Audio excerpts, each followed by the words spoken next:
ভালোবাসার দিবসে আমি আমার ভালোবাসার মানুষটাকে হারিয়েছি। জিতু আহসান আর জয়া আহসান ভাই বোন। বাবা বাবা, হুমায়ুন ফরিদি এসেও আবার ডাইরেক্টলি বসছেন মনিটরের সামনে। খুব ভালো শট দিয়েছো, বাট আমি বুঝতে পারছিলাম আমাকে ওখানে দেখে তুমি একটু নার্ভাস হয়ে গেছো। হুমায়ুন ফরিদির প্রসঙ্গ যেহেতু বা নামটা যেহেতু চলেই আসলো, আপনার সাথে তার একটা স্মৃতি যদি আমাদের সাথে শেয়ার।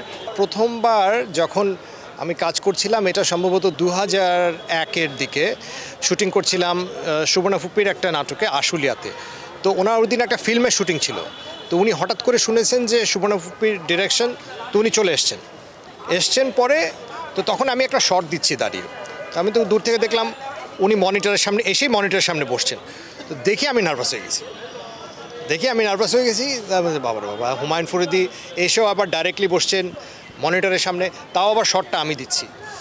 তো তখন শটটা শেষ করলাম, তারপর একটু পরে উনি ডেকে জড়িয়ে ধরলেন, বাবা খুব ভালো শট দিয়েছো, বাট আমি বুঝতে পারছিলাম আমাকে ওখানে দেখে তুমি একটু নার্ভাস হয়ে গেছো। তো এখানে একটু ডিমান্ড করছিল যে ওখান থেকে যাওয়ার পর একটা ব্যাকলুক দেওয়াটা ডিমান্ড করছিল। মনে রাখবা, স্ক্রিপ্ট হচ্ছে কি কঙ্কাল, তার উপরে মাংস লাগানোর দায়িত্বটা অভিনেতার।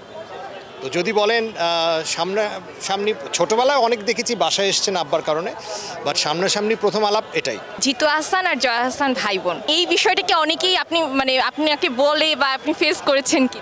অনেক ভাই বোন হিসেবে ফেস করেছি। অনেকে জিজ্ঞেস করেছে হাজব্যান্ড ওয়াইফ নাকি, হ্যাঁ এরকম অনেকেই কিছু জিজ্ঞেস করে। তো নিশ্চয়ই আমরা ভাই বোন, মিডিয়াতে যখন কাজ করি আমরা ভাই বোন আমরা বলি, বাট হ্যাঁ বায়োলজিক্যালি না।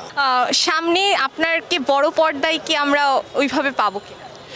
দেখুন, আমার লাস্ট বড় পর্দায় সেটা ছিল গহীন বালুচর, বদরুল আলম সৌদের। এর পরবর্তীতে আমার নাম ব্যবহার করে এক জায়গায় একটা নাটককে বড় পর্দায় বানিয়ে দেওয়া হয়েছে, যেটা ডাবিং আমি করি নাই।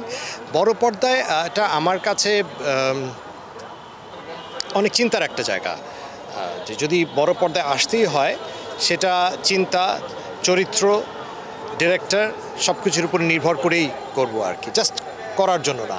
নাটককেই যে প্রমোশন দিয়ে একটা সিনেমার দিয়ে দর্শককে যে একটা আশাহত করা, এই বিষয়টাকে কীভাবে দেখেন? দেখুন, এটা যার এথিক্সের উপর নির্ভর করে, তাই না? প্রত্যেকটা মানুষের তো একটা এথিক্স আছে, কে কী করবে।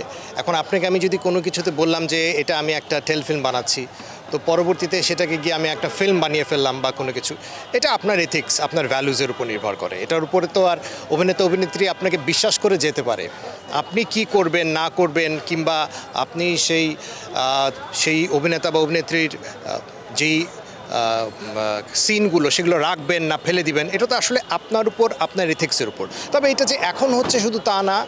আমরা যখন অনেক কাজ করতাম ওই সময় আমরা দেখতাম বলা হতো যে এটা তো একটা টেলিফিল্ম বানাচ্ছি, পরে সেটা হয়ে যেত 26 পর্বের নাটক।